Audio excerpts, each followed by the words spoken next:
Bonjour chers passionnés d'astrologie et bienvenue dans cette vidéo où nous allons parler de la nouvelle lune qui vient de se dérouler ce 29 mars dans un contexte un petit peu particulier puisque cette nouvelle lune se déroule après l'équinoxe du printemps et annonce le premier Nissan. Qu'est-ce que le premier Nissan? Eh bien, c'est ce que nous allons voir dans cette vidéo. Cette nouvelle lune se déroule également dans un immense amas planétaire dans le signe du Poisson. Et nous allons également aborder le lever héliaque de Vénus, le passage de Saturne dans le signe du Poisson et le passage d'Uranus dans le signe du Taureau. Nous allons aussi voir que Mars fait une opposition à Pluton et nous allons également voyager avec la Lune tout au long de ce mois d'avril pour aborder les énergies au niveau mondial, mais aussi au niveau plus perso, parce que toutes les infos que vous allez découvrir ici, vous pouvez les transférer dans votre propre thème astrologique. Et tout cela en compagnie de Jana, toujours aussi passionnante. Donc, je vous souhaite un très bon visionnage et surtout n'hésitez pas à faire circuler cette vidéo car elle peut être utile au plus grand nombre.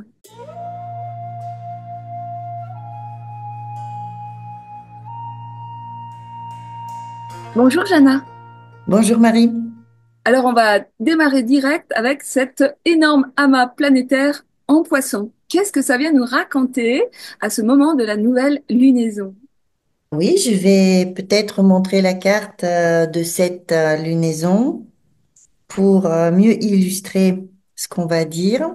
Alors, juste pour ceux qui découvriraient et qui arriveraient pour la première fois sur une de nos vidéos avec Jana, Jana utilise un logiciel assez particulier qui s'appelle Placidus, qui a été créé par un astrologue bulgare et qui nous propose de l'astrologie en 3D. C'est pour ça que ça donne une apparence un petit peu particulière.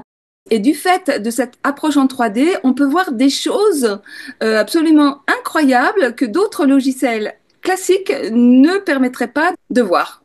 Oui, merci Marie. En effet, nous pouvons voir ici la carte sidérale de la nouvelle lune avec les images des constellations qui sont représentées en bleu autour de l'écliptique. Et nous pouvons aussi voir quel était l'aspect du ciel réellement au moment de la naissance grâce à cette ligne noire qui représente la ligne de l'horizon. Donc, c'est juste pour donner quelques clés aux personnes qui nous regardent. Autrement, nous n'allons pas nous occuper de tous ces détails maintenant. Ce qui est important de dire, c'est que la nouvelle lune du 29 mars cette année a eu lieu dans le signe des poissons sidéraux, dans le 14e degré exactement de ce signe et quelque part entre les deux poissons qui représentent la constellation des poissons. Vous pouvez voir ici l'un de ces poissons entre le signe du Verseau et des poissons. Il se déploie sur les deux signes. Et puis l'autre poisson, le deuxième poisson de cette constellation qui se trouve ici, à la fois dans le signe sidéral du Bélier et dans le signe des Poissons. Tout cela est peut-être un peu confus pour ceux qui ne savent pas de quelle manière a été créé le zodiaque, etc. Mais bon, il va falloir accepter ce moment de petite incertitude. Donc, ces deux poissons sont très importants ce mois-ci puisque les deux vont abriter des influences astrologiques importantes.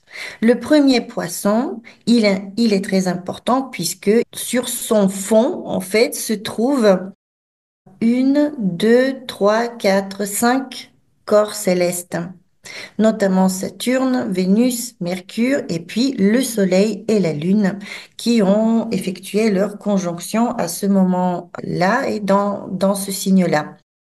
En plus, cette conjonction entre le Soleil et la Lune a donné une éclipse solaire qui était observable partiellement depuis la France, mais qui va affecter surtout les États-Unis. Et cette éclipse solaire s'est produite peu de temps après l'équinoxe du printemps, donc le premier jour du printemps astronomique, juste de la saison du printemps, qui a commencé avec l'équinoxe le 20 mars, et aussi après une éclipse lunaire qui a eu lieu encore quelques jours avant l'équinoxe du printemps. Donc, comme je l'ai dit plusieurs fois dans les vidéos précédentes, ce début de printemps cette année est extrêmement puissant. Les événements qui se déroulent en ce moment, les énergies qui sont sollicitées, les énergies de transformation qui sont sollicitées en ce moment sont très puissantes puisque nous avons une accumulation de facteurs astrologiques, c'est-à-dire l'équinoxe du printemps qui est entouré par deux éclipses et en plus, juste avant cette éclipse solaire, du coup, qui donne le début de ce mois lunaire dans lequel nous sommes, Vénus aussi est devenue visible dans le ciel en tant qu'étoile du matin. Plus précisément même, cette Vénus non seulement est passée de l'état d'étoile du soir en étoile du matin, mais en faisant cette transformation, elle n'est pas disparue dans les rayons du soleil. Et cela aussi est quelque chose d'exceptionnel. Donc, je vais reprendre ces choses une par une, mais il est important de comprendre que il y a une très grande accumulation d'énergie lors de ce premier moment du printemps. Ce que vous voyez sur la carte est moment de l'éclipse solaire, le moment de la conjonction entre le Soleil et la Lune, le début du mois lunaire, mais dans l'astrologie antique, en fait, le vrai moment du début était un peu plus tard, c'est-à-dire quand la Lune s'éloigne un petit peu du Soleil, qu'elle devient visible à l'œil nu. Et nous allons aussi voir ce moment dans quelques instants, Mm. puisque c'est un moment vraiment exceptionnel dans l'année. Le premier croissant lunaire qui se produit après l'équinoxe du printemps était le véritable jour de l'an dans l'Antiquité, et Mm. notamment à Babylone, et puis même cette tradition s'est transférée dans d'autres cultures. Donc, à vrai dire, nous sommes au jour de l'an aujourd'hui. Est-ce que ça a un lien à voir avec l'astrologie chinoise qui met son jour de l'an dans ces eaux-là, je crois Non, non. non, c'est autre chose. C'est calculé d'une manière différente. Ici, la règle, c'est vraiment le début du mois lunaire qui se produit après l'équinoxe du printemps. Je vais vous montrer ce moment-là aussi sur la carte dans quelques instants. Avant de le faire, j'aimerais bien sûr vous dire ce que cela signifie, puisque c'est très bien de le comprendre techniquement, mais que signifie tout ce beau monde réuni dans les poissons? Les poissons, c'est un signe de spiritualité, Mhm. c'est un signe qui est en lien avec le christianisme en grande partie, puisque la naissance du Christ a eu lieu au moment où l'équinoxe du printemps se trouvait ici, dans le premier poisson. Mhm. Et donc, toute notre ère chrétienne, en fait, s'est déroulée lors du déplacement du point vernal, c'est-à-dire de l'équinoxe du printemps, dans la constellation des poissons. Et du coup, il est vrai que au niveau le plus global, nous arrivons à la fin de cette ère astrologique qui était déterminée par la naissance du Christ.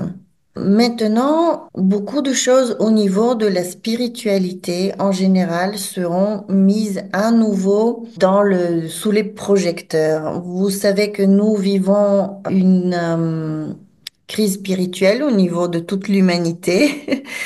À la recherche d'une foi authentique. Et je pense que c'est vraiment le sujet principal de cette lunaison et même de toute l'année. Puisque comme cette lunaison marque le début de l'année énergétique et spirituelle, ce qui se produit pendant la conjonction et puis lors du premier croissant va nous donner des indications sur toute l'année. Pas que là pour ce mois-ci, Euh, ce mois lunaire, toute l'année. Et cette année, on en a parlé longuement dans les vidéos précédentes, sera marquée par l'entrée de Saturne dans le signe sidéral des poissons. Et cette entrée dans les poissons va s'effectuer maintenant dans quelques jours à peine. Et Saturne va entrer dans les poissons avec Vénus en même temps que Vénus. Et puis, il va faire ses conjonctions avec Neptune, etc. Ce sont de très grands cycles, en fait, qui vont commencer Mm, pendant ce mois-ci.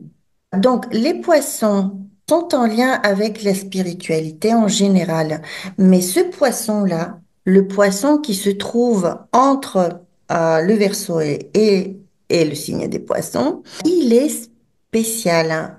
Ce poisson-là, en fait, n'était pas toujours un poisson dans l'histoire. Fut un temps où c'était une hirondelle du temps de Babylone, et puis pour les Égyptiens, c'était un ibis. mm, Et l'ibis, déjà, et l'hirondelle et l'ibis sont des oiseaux, donc ils sont en lien avec le monde mental. Mais en plus, l'ibis, pour les Égyptiens de l'Antiquité, était en lien avec le dieu Thoth. mhm, Et le dieu Thoth, c'est le dieu de l'écriture, de la communication, du savoir, de la sagesse, de la divination quelque part, et donc par extension de tous les arts appelés hermétiques.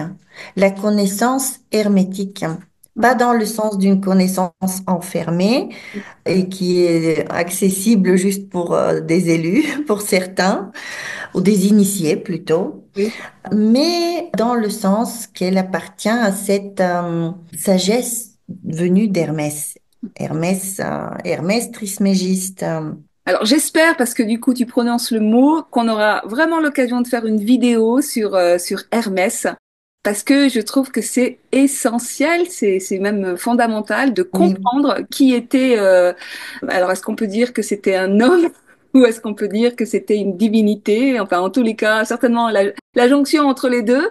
Mais j'espère vraiment qu'on pourra faire une vidéo. c'est très important et je pense que le moment est venu, Oui. puisque Hermès, c'est à la fois un esprit, en fait, un archétype. Les divinités sont des archétypes et des énergies, un esprit qui s'est réincarné plusieurs fois dans différentes personnalités. Donc, nous avons plusieurs Hermès dans l'histoire, Mhm, notamment Thoth, le dieu. Thoth est comment dire, un des visages d'Hermès mhm, possibles. mhm, Donc, nous avons la présence de cette énergie de sagesse ancestrale, de la vraie tradition, en fait, spirituelle de l'humanité, qui est présente dans toutes les religions, dont les principes sont, en fait, présents dans toutes les religions à la base et qui sont vraiment un trait d'union entre toutes ces différentes traditions et religions. mhm, Nous pouvons retrouver les principes hermétiques partout.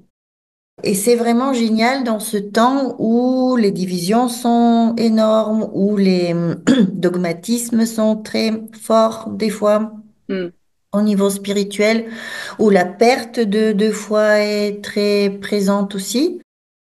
Moi, je pense que voilà, cette année va nous donner beaucoup de possibilités de découvrir et redécouvrir cette tradition grâce justement au fait que toutes ces planètes sont conjointes dans le premier poisson de la constellation des poissons qui représente Hermès en fait quelque part, mhm. la sagesse ancestrale. Oui, c'est génial. Et puis c'est surtout, je me dis, mais quelle opportunité, parce que je trouve que s'il y a bien quelque chose qui manque à notre culture, à notre civilisation, c'est des racines. Et il serait temps que de se réancrer dans cette sagesse ancestrale dont on a fait quelque peu de la bouillabaisse. Tout à fait, tout Voilà. à fait. Nous avons vécu une grande déconstruction des religions, quelque part. Elles se sont décrédibilisées énormément pour des raisons valables, mais nous avons aussi jeté le bébé avec l'eau sale du bain, quelque part, puisque beaucoup de personnes ont tout rejeté en bloc. Alors que dans chaque religion, nous le savons, il y a une part de vérité. Seulement, comment trouver qu'est-ce qui est vrai, qu'est-ce qui est faux? Et je pense que toutes ces planètes qui sont accumulées dans ce premier poisson vont contribuer chacune à sa manière dans l'éclaircissement de ce sujet spirituel. Chaque planète avec sa fonction propre. Vénus avec l'amour qui est nécessaire pour arriver à la vraie sagesse. Mercure avec la compréhension intellectuelle. Saturne qui viendra plus tard avec ses règles, son côté ordonné et son côté justice en fait qu'il apporte dans l'ordre cosmique. Et donc Saturne, il est aussi en lien avec la tradition, avec le passé. Donc probablement oui, cette tradition spirituelle qui vient s'incarner. Ouais. Et Oui, en plus, c'est d'autant plus important quand tu parles de discernement parce que finalement, le poisson vient en opposition de la Vierge et cet axe Vierge-Poisson, s'il y a bien quelque chose qu'elle nous fait travailler, c'est le discernement. Tu nous parles d'Hermès, de Thoth, qui est donc relié à Mercure, qui se trouve actuellement dans le poisson. Donc, l'idée du discernement, retrouver du sens, développer la foi. Tout ça, c'est des thèmes qui sont plus que jamais d'actualité parce qu'on vit quand même dans une culture de confusion, d'emprise, oui, d'illusion, qui a oui, complètement perdu ses racines et qu'il est tout temps à fait. de reconnecter avec le sens de la vie, le vrai sens de la vie. Oui, absolument. La confusion est est un des pièges de cette influence.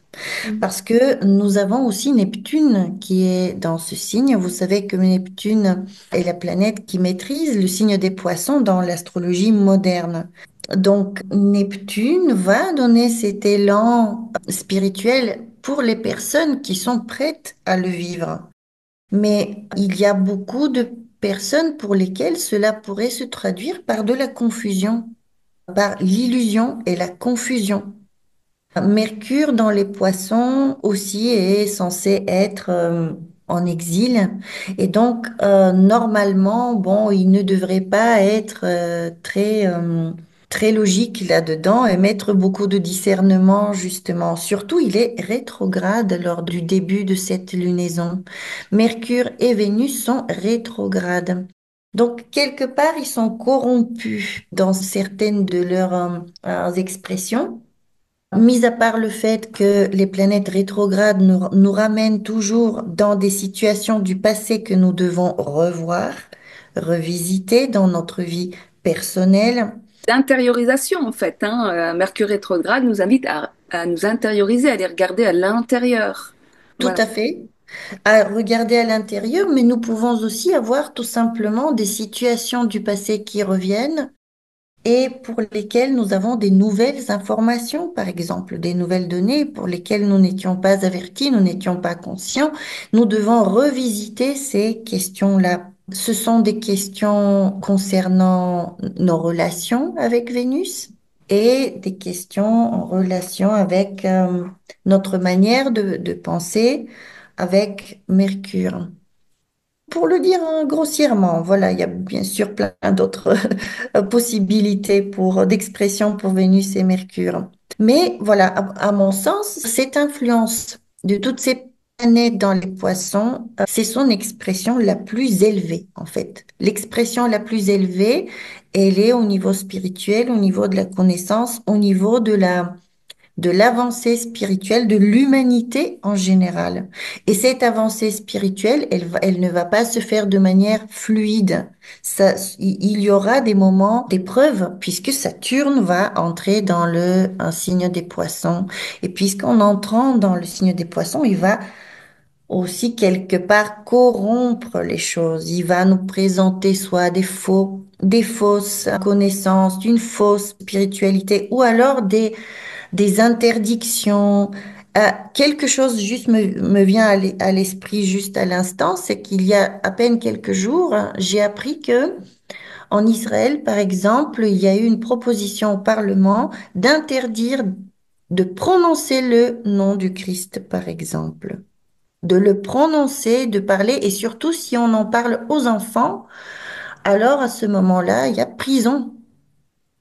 Donc, on est typiquement dans un Saturne qui vient interdire quelque chose de spirituel. Et les poissons sont le signe que représente le Christ. Dans la lancée des faux ou des fausses, il y a l'idée du faux gourou aussi, hein. Absolument. Absolument, c'est quelque chose qui pourrait venir dans l'année. Au niveau collectif, pour l'humanité et puis pour chacun de nous, là où nous nous trouvons dans nos vies. Voilà, donc il peut y avoir ce genre de problème. Ce n'est pas pour dire qu'il faut absolument être chrétien, c'est juste pour dire que chaque personne arrive à la fois à la spiritualité par un biais qui lui est propre, par une porte d'entrée qui lui est propre. Donc ce n'est pas forcément dans la tradition chrétienne que cela doit se passer. Cela doit se passer dans le fond, dans le sens de ce que représente le christianisme ou ses points communs avec les autres religions. Donc, cette quête d'authenticité, ce tri qui doit se faire au niveau des croyances. Oui, et puis le signe du poisson, c'est le symbole de l'amour inconditionnel. Et l'amour inconditionnel se veut intégratif et non pas exclusif. Donc l'idée d'interdire certaines religions, certaines spiritualités, ça va exactement dans le sens opposé. Et donc ça demande Tout vraiment à fait. de développer son discernement.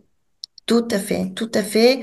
Vénus, d'ailleurs, qui est la planète de l'amour, nous savons qu'elle est exaltée dans le signe des poissons et elle n'y est pas exaltée pour rien. C'est-à-dire que ici, vraiment, il s'agit d'amour inconditionnel avec cette Vénus.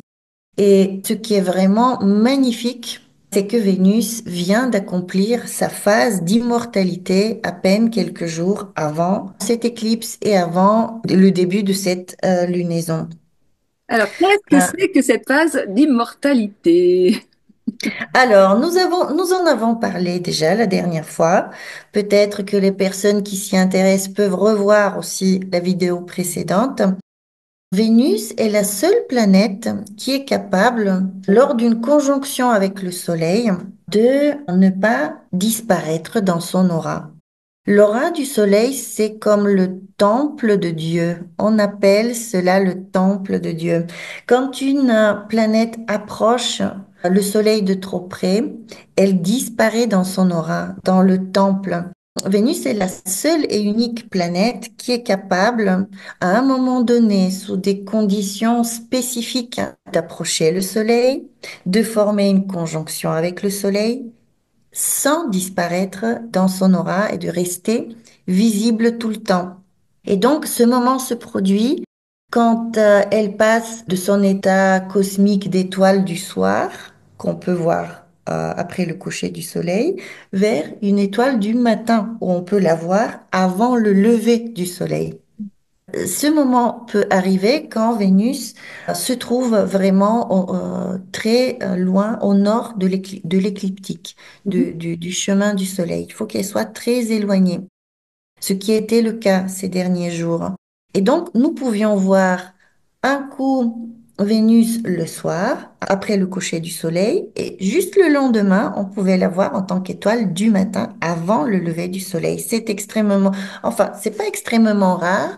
Pour notre époque, cela arrive tous les 8 ans. Donc, dans 8 ans, vous pourrez l'observer à nouveau. Mais là, ce qui est exceptionnel cette fois-ci, c'est qu'elle a fait cette phase-là pile au moment de l'équinoxe du printemps et entre deux éclipses. Donc cela la rend extrêmement spéciale, importante dans la prévision. Et dans cette phase-là, Vénus représente l'amour qui ne meurt pas. En fait, c'est la victoire. Elle est en lien aussi avec la déesse Nike, qui fait partie de l'archétype plus général d'Athéna.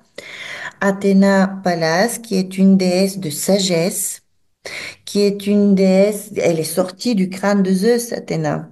C'est le génie divin sous forme féminine, en fait. Il y a un côté comme ça. Et puis, c'est une déesse de la guerre aussi, de la stratégie, quelque part en lien avec cette idée de guerre de lumière, hein, de stratégie lumineuse pour combattre les forces des ténèbres ou toutes sortes d'adversités. C'est vrai que je comptais énormément sur cette Vénus-là dans le processus de paix dans le monde, puisque le monde est déchiré par des guerres, par des crimes contre l'humanité à répétition, effroyables l'un après l'autre. Et je comptais vraiment sur l'apparition de cette Vénus pour que un processus de négociation puisse être entamé, et c'est ce qui est arrivé. C'est ce qui est arrivé. Parce que, notamment pour l'Ukraine, pour mettre fin à la guerre en Ukraine, un processus de négociation a été entamé et un processus profond, c'est-à-dire pas seulement quelque chose du jour au lendemain qui va disparaître, qui ne sera plus d'actualité. Le fait que les négociations ont commencé à ce moment-là, avec cette Vénus-là, est quand même un signe d'espoir. Mhm. Que cela ne se fasse pas le jour même, voilà, ça c'est normal. Ce sont des processus qui se déploient dans le temps. Et nous avons toute l'année, en fait, puisque il s'agit là du début de l'année.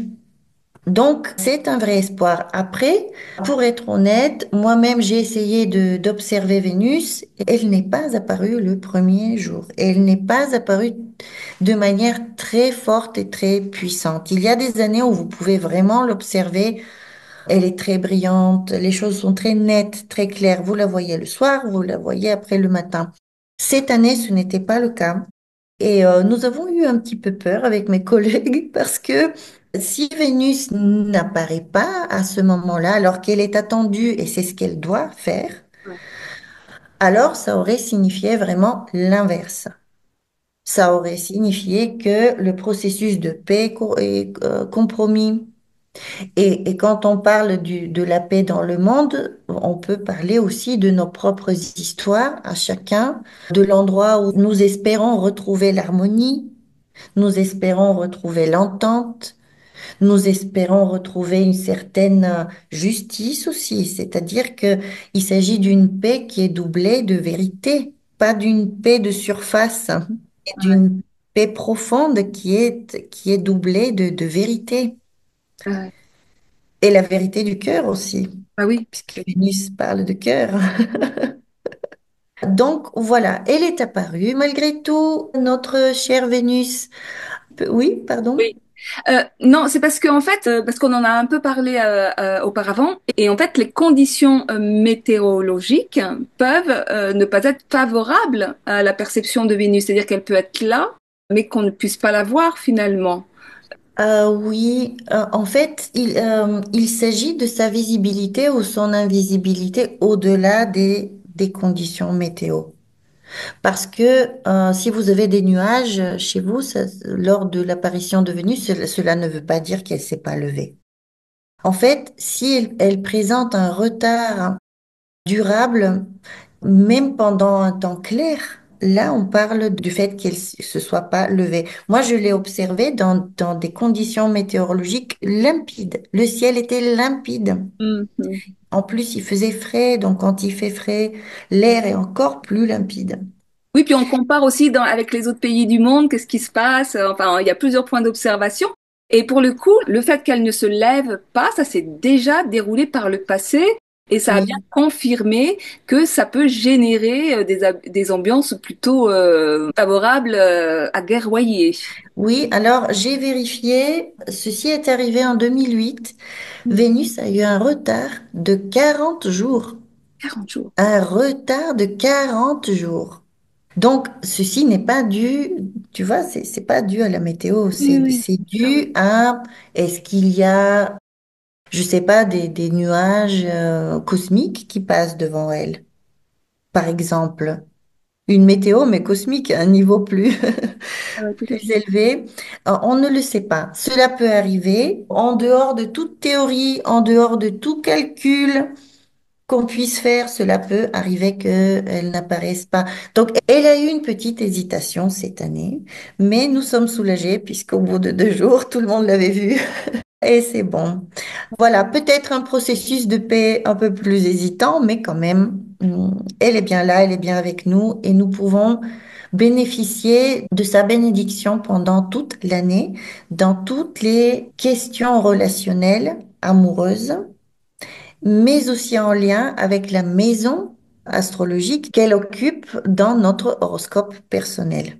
Hmm. Voilà, si par exemple nous prenons cet horoscope-là en exemple, les poissons correspondent à la maison 10 de cette carte et donc tout ce que nous venons de dire pourrait concerner la carrière de la personne ou son statut social ou sa visibilité dans la société. Peut-être que cette personne va briller par une activité vénusienne en société, qu'elle sera reconnue, etc., etc. Hmm. Ok. Donc, voilà.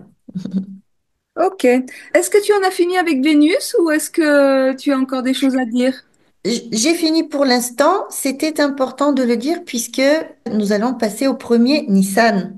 Oui, voilà, c'était la raison pour laquelle je te posais la question parce que je me suis dit, l'a-t-elle oublié? Où va-t-elle en venir? Oui, je suis partie dans mon élan. Maintenant, nous pouvons passer au premier Nissan. Donc, le premier Nissan, je le rappelle, c'est le nom qui a été donné au jour où on voit apparaître le premier croissant de lune après la nouvelle lune qui se trouve après l'équinoxe et qui vient Exactement. marquer donc le premier jour de l'année astrologique.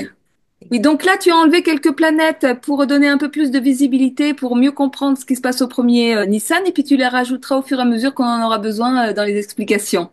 Oui, voilà, pour pas que ce soit trop chargé visuellement, pour qu'on comprenne bien.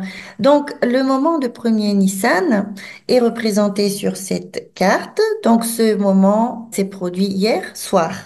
Hier soir, après le coucher du soleil. Donc, vous voyez que le soleil, il est ici, exactement, sous l'horizon. Il vient de se coucher. Et la Lune, elle, par contre, elle est au-dessus de l'horizon et elle vient d'apparaître, son premier croissant, en fait, vient d'apparaître à l'horizon ouest, peu de temps après le coucher du soleil. Et donc, ce qui nous intéresse à ce moment-là, c'est son emplacement exact par degré. Et nous pouvons remarquer qu'elle se trouve dans le premier poisson maintenant de la constellation des poissons. Et le premier poisson, il représente Athéna Pallas. Athéna Pallas, à nouveau, en lien avec la sagesse et avec l'idée de cette guerrière qui est en fait une guerrière de lumière et une guerrière de stratégie. Ce n'est pas la guerre meurtrière, c'est la guerre de défense, c'est la légitime défense, c'est pour remettre les choses droites comme elles doivent être dans l'ordre cosmique. Donc, le premier Nissan souligne tout ce qu'on vient de dire. C'est pour cela que je me suis étalée autant sur Vénus parce qu'en fait, nous retrouvons le même archétype. Et tu vois à quel point cela se répète et ça revient dans le ciel. Donc, cela veut dire que cette année aura comme tâche principale un certain rétablissement de la justice. La justice à tous les niveaux, en fait, et dans nos vies, et dans le monde. C'est à cela que nous allons aspirer. Et c'est vers là que seront dirigées nos actions, en fait. Le thème principal de l'année sera ça globalement. Évidemment, après, chaque pays a sa propre carte astrologique. Chaque personne a sa propre carte astrologique. Et ce que je vous dis est quelque chose d'extrêmement général. C'est un petit peu comme une météo générale. Évidemment que cela prendra une tournure très spécifique pour chacun, mais c'est l'air du temps quelque part. Hmm.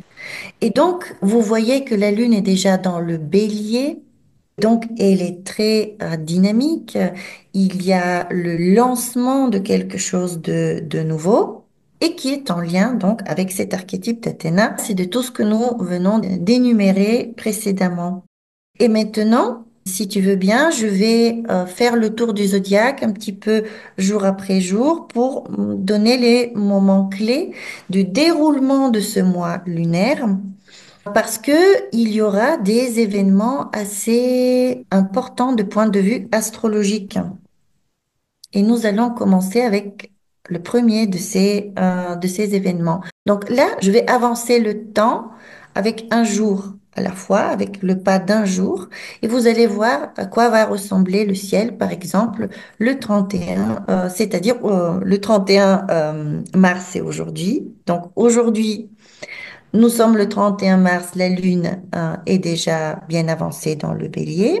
Nous n'allons pas nous attarder sur ce moment-là. Je passe au 1er avril. Le 1er avril, la Lune va entrer dans le taureau après une conjonction avec Uranus et va activer Uranus. Attention, Uranus, pendant ce mois-ci, va entrer dans le signe du taureau pour de bon, Hmm. pour le traverser, puisqu'il avait fait une petite entrée, il était devenu rétrograde, il est sorti du taureau, il est revenu dans le bélier maintenant, il retourne dans le taureau pour de bon. Et Uranus dans le taureau va nous donner des changements dans l'économie à long terme, puisque le taureau est le signe de l'économie. Ce qui est très intéressant, c'est que c'est Vénus qui est le maître du taureau. Absolument, et c'est un des aspects de Vénus dont je n'ai pas parlé tout à l'heure, puisque Vénus pourrait être responsable aussi de certaines crises financières, par exemple. Notamment, c'était le cas en 2008, quand elle était en retard de 40 jours. Mhm. Là, nous avons été témoins d'une grande crise financière. Maintenant, nous entrons dans une phase de réorganisation financière du monde en général. Juste à titre indicatif, je peux vous dire que la dernière fois que Uranus a traversé le signe sidéral du taureau, c'était entre 1939 et 1946. Ah, Exactement pendant la Deuxième Guerre mondiale, qui a donné à la fin lieu à une réorganisation des finances mondiales vraiment énorme. Le Fonds monétaire international, etc., a été créé. Donc, en fait, les institutions financières avaient changé profondément.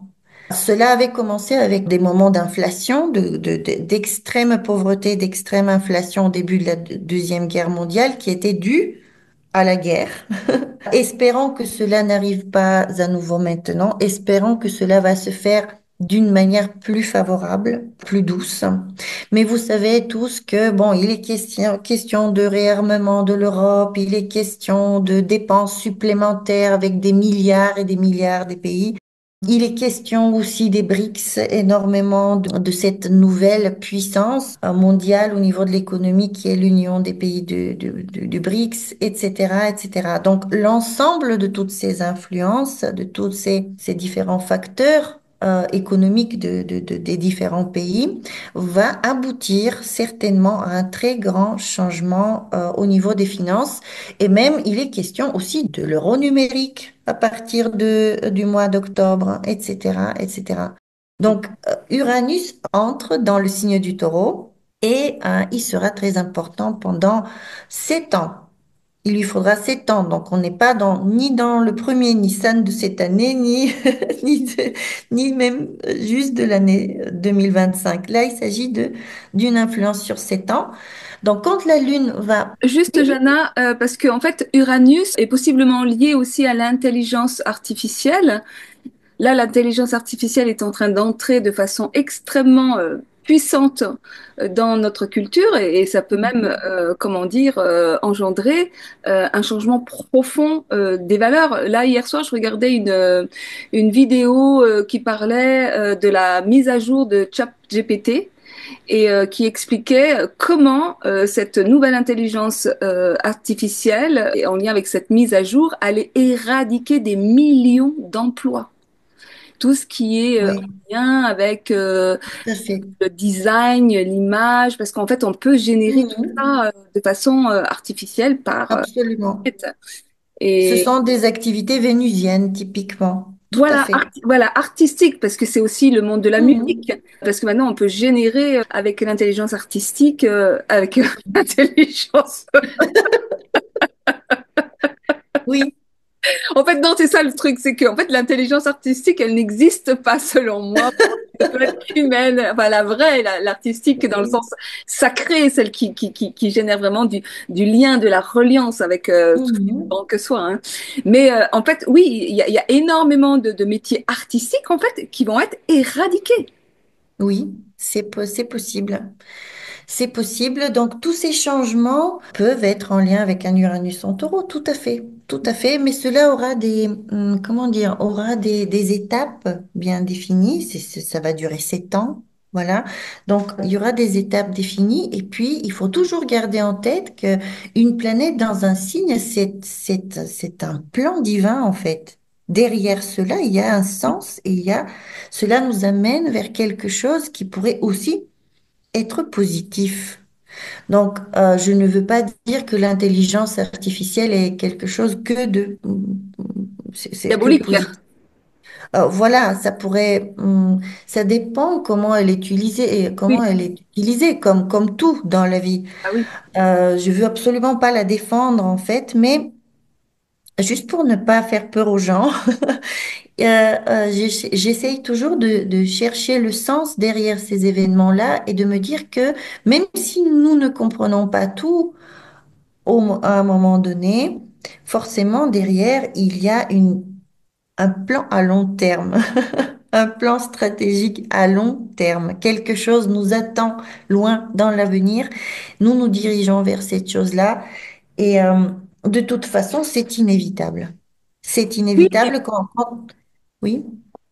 ce que je voulais dire, c'est que cette entrée d'Uranus dans le signe du Taureau et en lien avec ce qu'on est en train de dire va se dérouler en même temps que cette conjonction avec Saturne et Neptune et donc du coup va nous inviter forcément à développer notre discernement parce que s'il y a bien une chose dont je suis certaine, c'est que l'intelligence artificielle n'est pas dotée de sensibilité humaine et que ça Mhm. est irremplaçable. C'est-à-dire que l'artistique est complètement Mhm. ancré dans cette sensibilité, dans cette vulnérabilité humaine, et que quel que soit l'art qu'elle peut produire, elle ne peut pas être habitée de la même émotion, de la même Évidemment. pureté, quoi. Donc c'est là où il va s'agir de développer son discernement et L'intelligence artificielle ne peut pas accomplir l'illumination, le nirvana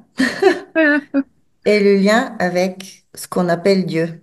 ouais, ouais. Voilà, elle est en dehors de ça. C'est un Donc, faux gourou, c'est un faux gourou, il faut pas se tromper de Dieu. un faux gourou. C'est un faux gourou. Mais à ce sujet-là, moi, je pense qu'on pourrait voir l'intelligence artificielle aussi ici, dans ce poisson, Ouais. puisque n'oublions pas que le dieu Thoth est le dieu des chiffres, des nombres, de la communication, l'inventeur de l'écriture, etc. Donc c'est fortement le monde mental. Nous sommes vraiment dans le monde mental. N'oublions pas que Einstein, par exemple, Albert Einstein, ainsi que je crois que, comment il s'appelait, Bell, Alexandre Bell, qui a créé le téléphone, ils avaient ce poisson fortement occupé par des planètes importantes. Et ce sont des personnes qui ont fait avancer à la fois la physique, à la fois la science, mais à la fois les communications avec Alexandre Bell pour toute l'humanité. Ce poisson-là, il est vraiment en lien avec le monde mental et l'intelligence artificielle, c'est du mental. Ça relève du monde mental. Et quand Saturne rentre dedans, et nous avons parlé d'une certaine corruption avec Saturne, Saturne, il nous met à l'épreuve, en fait. Donc, il peut corrompre les principes qu'il touche dans un premier temps pour que nous les traversions, pour que nous puissions les transformer, pour que nous puissions nous élever, pour que nous puissions évoluer, en fait. Donc, ce sont des épreuves nécessaires, mais je pense que Saturne et Neptune ensemble dans les poissons peuvent aussi avoir une influence sur l'intelligence artificielle et sur la réalité virtuelle. Oui, oui, oui. Réalité, Saturne, virtuelle, Neptune dans les poissons. Nous sommes cernés. Et- Voilà, voilà. Donc, et cela est imminent puisque vous allez le voir un peu plus tard, Saturne, il va rentrer dans les poissons, à peine dans quelques jours. Donc, nous en étions à la Lune pour l'instant. Faisons avancer cette Lune. Et juste pour redescendre un petit peu sur Terre et dans nos vies personnelles, juste pour info, le 2 avril, c'est une journée très propice pour les affaires financières, mais aussi pour toute réunion avec des amis, etc., puisque la Lune sera avec Jupiter et donc il y a une certaine générosité, une noblesse qui règne comme ça dans l'air grâce à ce passage de la Lune sur Jupiter. Donc le 2 avril, mercredi. Après, si par exemple vous voulez vous réconcilier avec quelqu'un ou négocier quelque chose, un bon contrat, etc., il y aura de la générosité dans l'air et l'envie de s'arranger. Ok, super, je retiens. Voilà, voilà. Après, le lendemain, le 3 avril, la Lune rentre dans les Gémeaux et là, elle va se diriger vers Mars. Vous voyez, elle va approcher ici, elle va se diriger vers la planète Mars. La planète Mars, à ce moment-là, elle est en trigone exact avec Saturne. Hmm. D'accord? Saturne, il est à la toute fin du verseau sidéral et Mars, lui, à la toute fin des Gémeaux. Mars, ici, il est en conjonction aussi avec une étoile qui s'appelle Pollux, qui est un des deux Gémeaux de la constellation des Gémeaux. Et cette étoile, elle est de la nature uniquement de Mars. Les étoiles, en général, sont de la nature de deux planètes, sauf quelques exceptions, dont Pollux, qui est de la nature de Mars. Et Mars est dessus. Et Mars représente quoi? Mars représente la guerre, Mars représente la discorde, les conflits, mais aussi, en positif, l'initiative, l'énergie, le sport, la forme physique, etc. Donc, quand Mars sera à cet endroit-là, en réalité, mis à part le fait qu'il peut y avoir des grandes guerres verbales, des grandes guerres de communication, puisque nous sommes dans les Gémeaux encore, guerre informatique, guerre par le biais de la parole, etc., mais aussi période très fertile pour les personnes qui écrivent, par exemple, qui ne sont pas forcément dans le conflit. Cela peut être productif dans les activités intellectuelles en général.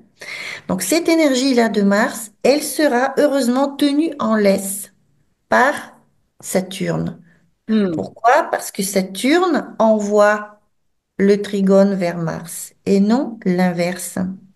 Donc c'est Saturne qui va tenir, qui va poser des limites à Mars, qui va poser ses conditions, qui aura ses exigences, qui va le bloquer quelque part de manière pas trop mauvaise puisque c'est un trigone.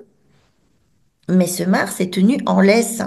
Donc, espérons qu'en fait, même au niveau du monde, cette énergie martiale soit quand même tenue en laisse. Non pas seulement par Oui, un canalisé en fait, hein? canalisé, Canalisé. Hmm. canalisé, canalisé par Saturne et par Vénus en même temps. Parce que Vénus, elle est vraiment à côté. Elle est avec Saturne à ce moment-là. Donc, il y aura quand même, comment dire, avant d'aller agresser quelqu'un, on va peut-être bien réfléchir, compter jusqu'à 10 et essayer peut-être de mettre de l'eau dans notre vin, essayer de nous arranger, essayer de négocier une fois de plus les choses qui fâchent. Oui, d'autant Voilà, plus que Mars se trouve dans les Gémeaux et les Gémeaux, c'est la communication et exactement. hmm. Et une fois de plus, cela doit être transposé dans la carte personnelle de quelqu'un et les maisons astrologiques qui sont concernées par ces influences. Donc, juste le lendemain, le 5 avril, la Lune arrive vraiment pile sur Mars et quelque part, elle le fait entrer, elle l'introduit dans le cancer, dans le signe sidéral du cancer. où Mars va passer beaucoup de temps, j'ai plusieurs semaines. J'ai pas regardé combien exactement, mais c'est très important puisque en fait, c'est là que les choses vont un petit peu s'envenimer. À partir de là, du 5 avril, les choses peuvent un tout petit peu s'envenimer parce que, premièrement, Mars est pas très bien placé dans le cancer. Il est hyper susceptible. Disons que le facteur émotionnel peut nous faire agir de manière émotionnellement agressive ou pour certaines personnes, ça peut arriver jusqu'à la bagarre. Ou par exemple, Mars en cancer, il est typique pour la personne qui va défendre sa patrie ou aller se battre pour sa patrie, la défense de la patrie. Les questions de nationalisme peuvent émerger avec ce Mars en cancer, d'autant plus que quelque temps plus tard, il va s'opposer à Pluton. Et ce sera aux alentours de la pleine lune. Donc nous allons avancer dans le temps Alors, ce que tu dis pour la patrie, c'est valable aussi pour la famille, pour le foyer, pour... aussi. Oui, les questions familiales peuvent souffrir avec ce Mars. Il peut y avoir des luttes de pouvoir au sein des familles, Mm. puisque surtout aux alentours, voilà, du 5, 6, 7 avril. Et puis à nouveau, 5, 6, 7 avril, quand la Lune occupe le cancer et introduit Mars dans le cancer, mais aussi plus tard quand il y aura l'opposition parfaite entre Mars et Pluton. Je vais vous donner la date dans quelques instants. Donc là, ce sont des moments de confrontation aussi possible dans les familles. Au niveau familial, cela peut concerner aussi les femmes dans les familles, les mères. Mm. Les mères, les filles, la lignée féminine, en fait. Mais en règle générale, toute la famille aussi, pas que les femmes. L'accent est mis sur les femmes. Voilà, c'est comme des grandes confrontations en lien avec pas des manipulations, mais comme des désirs de pouvoir. Ce sont des luttes de pouvoir, des égos qui peuvent être exacerbés à ce moment-là.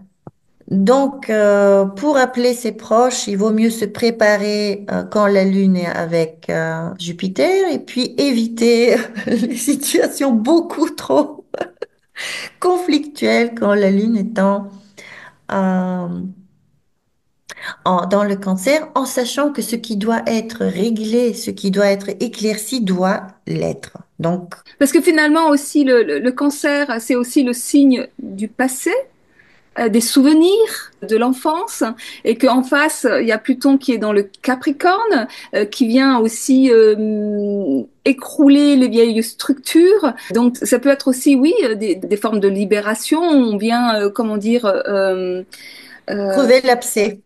oui, voilà, crever l'abcès et repartir sur des bonnes bases, en fait.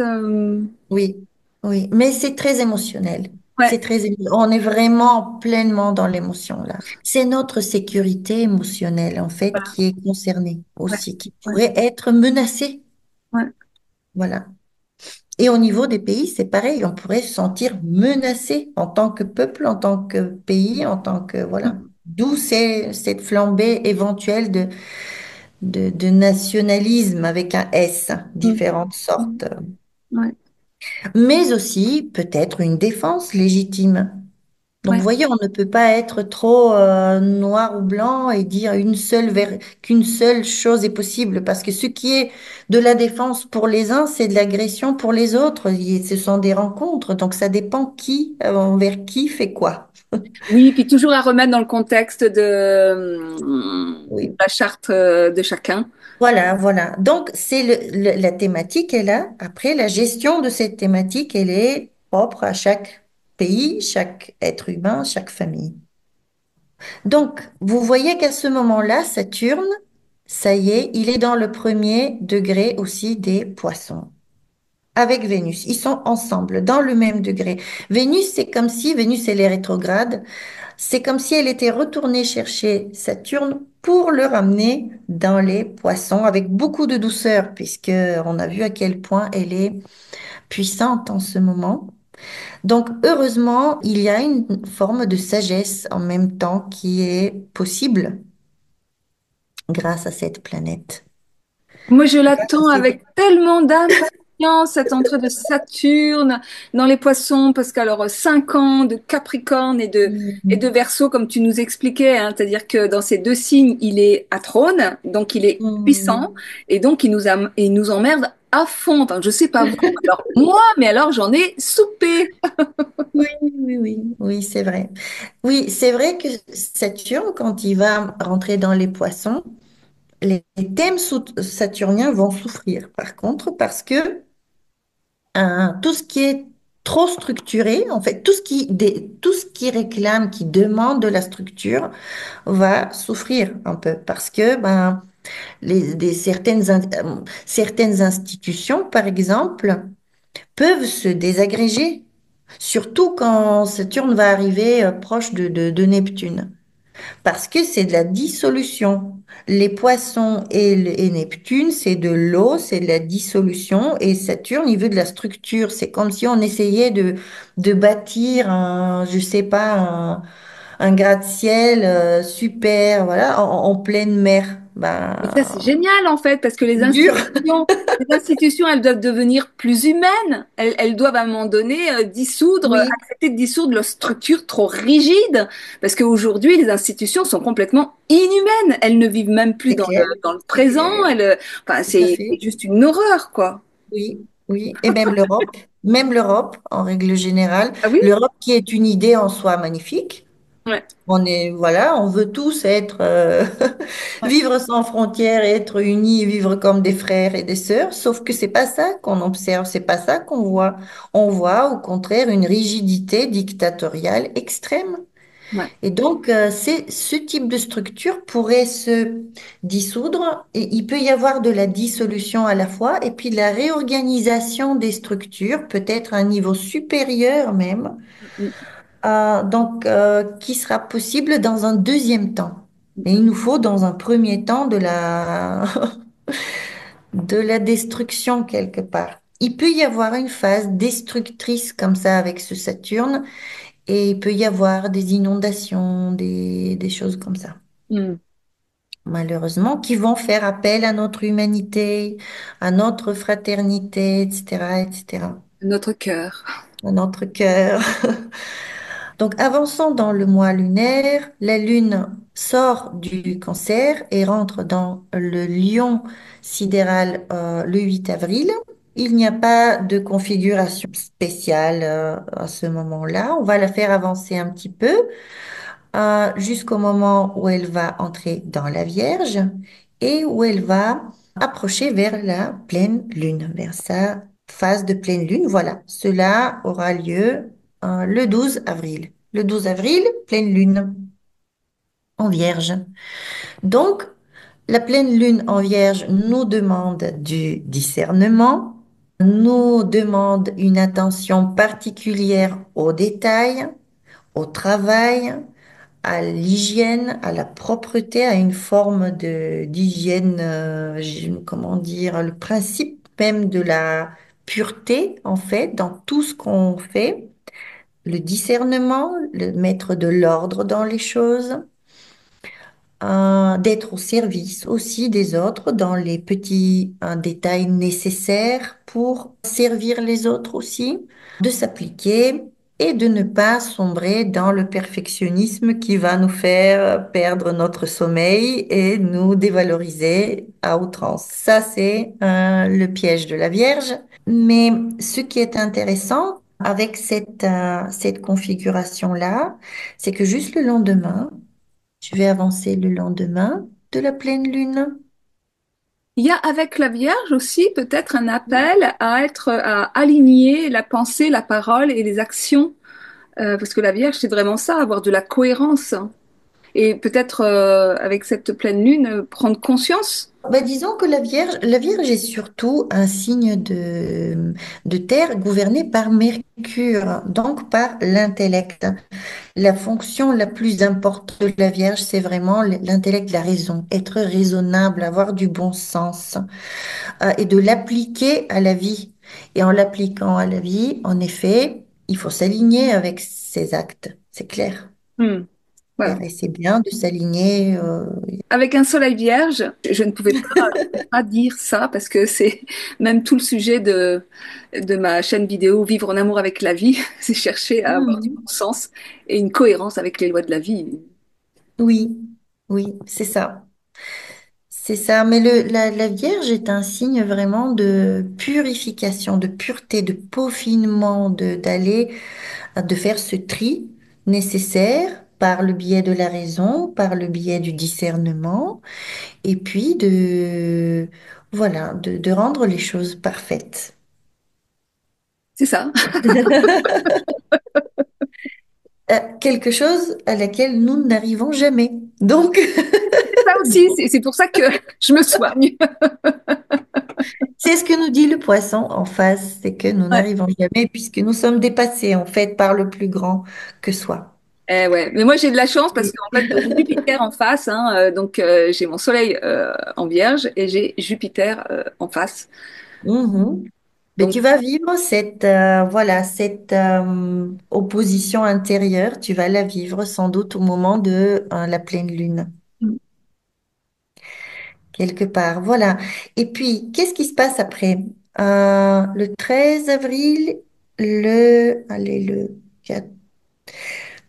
le 14 avril, la lune, et le 13 aussi, 13 et 14 avril, la lune est dans la balance. Et de cette façon, elle participe du coup à une grande configuration ici, c'est-à-dire que Mars approche en degrés dans le Cancer. De cette façon, il se met face à Pluton.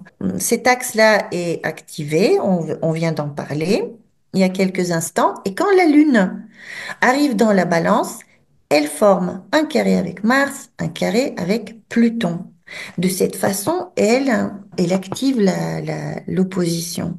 Donc, ces thèmes dont on a parlé concernant la famille, les négociations, etc., vont se ranimer à nouveau, puisque en plus la balance est un signe de diplomatie, de recherche d'harmonie, de recherche d'équilibre. Des fois, en négatif, peut donner de l'hypocrisie si la paix est recherchée par tous les moyens sans tenir compte de la vérité. Donc, on peut arriver à des situations un peu superficielles, mais en général, elle signifie quête d'équilibre.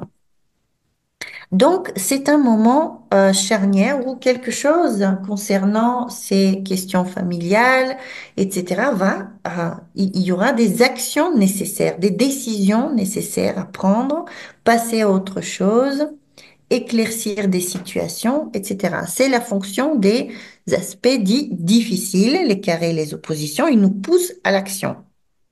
Donc, quelque chose se résout à ce moment-là. Et en plus, la Lune commence à décroître, hein. Donc, quand elle décroît, il va falloir lâcher certaines choses. hmm.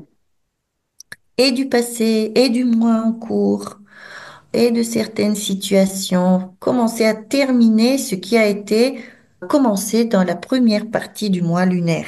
Et cela va s'accentuer dans le temps parce que le lendemain, le 15 avril, le soleil, le soleil rentre dans le bélier sidéral. Et donc, à partir de là, chaque jour, le soleil va approcher un tout petit peu plus son carré exact avec Pluton et son carré exact avec Mars. Et Mars et Pluton vont eux-mêmes se mettre de plus en plus en opposition. Donc en fait, il y a un conflit d'ego très puissant qui commence à couver. Hmm. Là, les choses tournent. Donc vous voyez que le long de ce mois lunaire, nous avons Saturne qui a changé de signe, qui est entré dans les poissons. Uranus qui a changé de signe, qui est entré dans le taureau. Mars qui a changé de signe. Maintenant, le Soleil aussi va rejoindre tout ce tableau. Donc là, les énergies deviennent plus difficiles vers la fin. Il y a des conflits qui commencent un peu plus à cristalliser, à se montrer. Donc, plus concrètement, je vais avancer plus rapidement maintenant un petit peu dans le temps. Donc, le 20 avril, la Lune est avec Pluton. Donc, elle nous fait descendre dans nos propres enfers, dans nos traumatismes, etc., etc. Il y a une humeur comme ça assez troublante souvent quand la Lune est très, très passionnée, très, très émotionnelle. Les émotions ne sont pas forcément évidentes, mais elles sont très fortes à l'intérieur. Nous pouvons penser à la mort, par exemple. Nous pouvons penser à des traumatismes. Vous voyez, ce ne sont pas forcément des choses qui sont visibles comme ça de l'extérieur, mais on les vit à l'intérieur.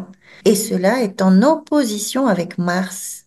Mars qui est dans le 6e degré de la Lune et le Soleil dans le 6e degré du Bélier. Donc, ils sont en carré exact. Donc, nous pouvons à ce moment-là vivre quelque chose d'un peu dur, difficile, surtout si nous avons des planètes à ces endroits-là, dans nos horoscopes personnels. Mm. Parce que si ça tombe quelque part dans l'horoscope où il n'y a rien, pour vous, c'est pas grave. C'est pas grave en fait. Mais si vous avez des planètes, la configuration va sur les planètes et les réveils. Donc, la difficulté du mois, les réelles difficultés du mois sont plutôt vers la fin du mois, 20 avril, et en plus, la lune décroît, donc l'énergie commence à manquer, la fatigue commence à arriver après, et donc nous aurons à lâcher certaines choses concernant des traumatismes, des violences, des conflits, etc. Lâcher, puisque la lune décroît. Mm. On avance un petit peu dans le temps, donc cela continue le 21 avril.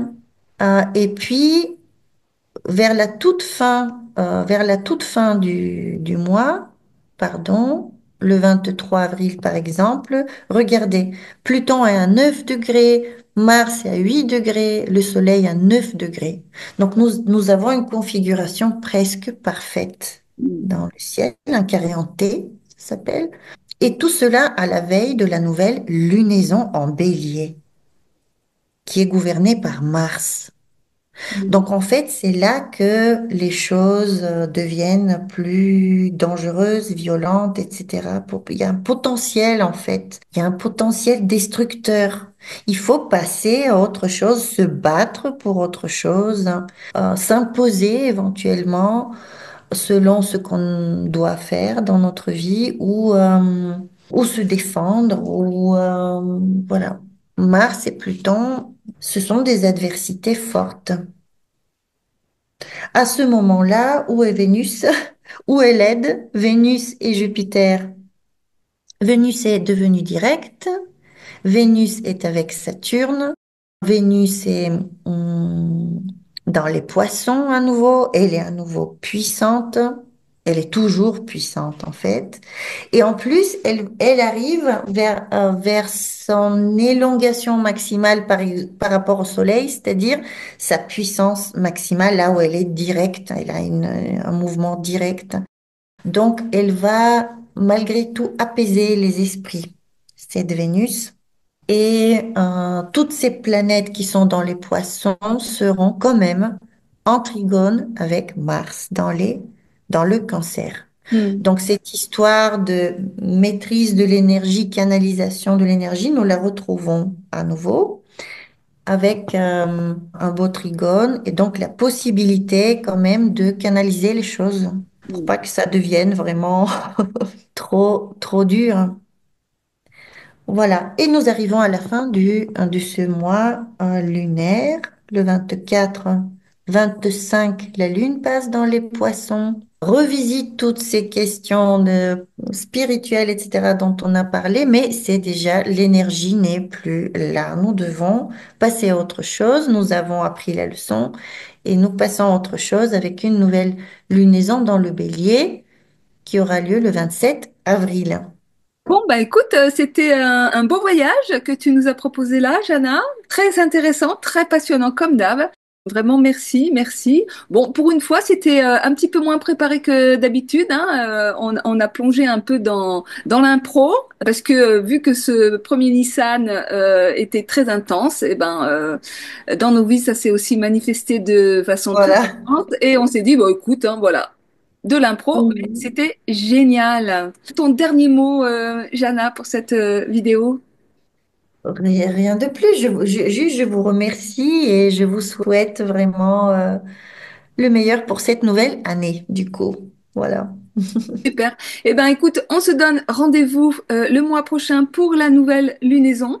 Et puis, qui sait, peut-être dans une vidéo sur les principes, les 7 principes hermétiques, que je rêve de faire avec toi.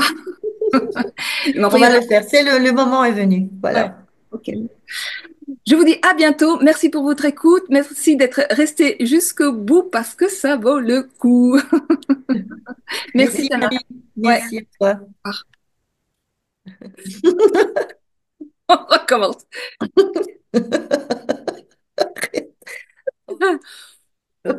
Bon. Oh, sérieux. Oh, qu'est-ce qui se passe là-dedans alors? Oh, ça fait pas du tout professionnel.